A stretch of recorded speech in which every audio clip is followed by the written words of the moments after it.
നമുക്ക് ഒരു മിനിറ്റ് കൊണ്ട് ഒരു PYQ പരിചയപ്പെടാം.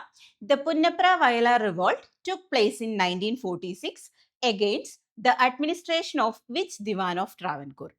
1946 പുന്നപ്ര വയലാർ സമരം തിരുവിതാംകൂറിലെ ഏത് ദിവാനെതിരെ നടന്നു എന്നതാണ് ചോദ്യം. നമുക്ക് ഓപ്ഷൻസ് കൂടി നോക്കാം. Option A Velu Thampi Dalawa, option B CP Ramaswamy Iyer, option C Raja Kesavadas, option D PGN Unnithan. അപ്പൊ ഇതിന്റെ ആൻസർ വരുന്നത് ഏതാണ്?